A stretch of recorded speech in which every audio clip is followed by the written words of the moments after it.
গত ১৯ নভেম্বর শেষ নিঃশ্বাস ত্যাগ করেন মুনমুন সেনের স্বামী ভরত দেববর্মা। রাইমা সেন ও রিয়া সেন তাদের কলকাতার বাড়িতেই বাবাকে হারান। বাবাকে হারানোর কিছুদিন পর শোক প্রকাশ করে সোশ্যাল মিডিয়ায় একটি লেখা পোস্ট করেন। সেখানে তিনি লেখেন, বাবা, তোমাকে নিয়ে এখনো কিছু লিখে উঠতে পারছি না। তুমি কত ভালো একজন বাবা ও স্বামী ছিলে তা বলতেও ভাষাও কম পড়ছে। তুমি যেখানেই থাকো ভালো থাকো এবং সেখানেও তুমি রাজার মতো থেকো, যেমন তুমি এখানে থাকতে। আমরা তোমাকে খুব মিস করব আর সব সময় খুব ভালোবাসবো। অন্যদিকে রিয়া সেন ইনস্টাগ্রামে পোস্ট করে একটি নোট লেখেন, একজন রাজার মেয়ে আমি, এবং ইনস্টাগ্রাম স্টোরিতে বাবার সঙ্গে কিছু পুরনো ছবি শেয়ার করেন। ভরত দেববর্মার শেষকৃত্যে মুখ্যমন্ত্রী মমতা ব্যানার্জি নিজে যান তাঁদের কলকাতার বাড়িতে। সোশ্যাল মিডিয়াতেও তিনি পোস্ট করেন। মুনমুন সেনের স্বামী ভরত দেববর্মার মৃত্যুতে শোকাহত এবং ভরত দেববর্মা নিজেও আমার একজন শুভাকাঙ্ক্ষী ছিলেন। তিনি সত্যি আমার প্রতি খুব স্নেহশীল ছিলেন এবং আমি সব সময় ওনাকে মনে রাখব।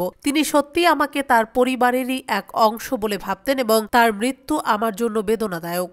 আজ সকালে খবর পেয়েই আমি তাদের বালিগঞ্জের বাড়িতে গিয়েছিলাম। সেখানে তাদের মেয়ে রিয়া ছিল। তখনও দিল্লি থেকে মুনমুন আর রাইমা ফেরেননি। ওনারা কলকাতা আসার জন্য রওনা দিয়েছিল। আমি ভরতের প্রতি শ্রদ্ধা জানাই এবং পরিবারের প্রতি সমবেদনা জানাচ্ছি। ভরত দেববর্মা ছিলেন ত্রিপুরার রাজ পরিবারের ছেলে। তার মা ইলা দেবী কোচবিহারের রাজকুমারী ছিলেন। তার বড় বোন ছিলেন জয়পুরের মহারানী গায়ত্রী দেবী এবং তার দিদা ইন্দিরা ছিলেন ভাদোদ্রার মহারাজা তৃতীয় শেরজি রাও গায়কোয়াড়ের একমাত্র কন্যা। ভরতের সঙ্গে মুনমুনের বিয়ে হয় ১৯৭৮ সালে।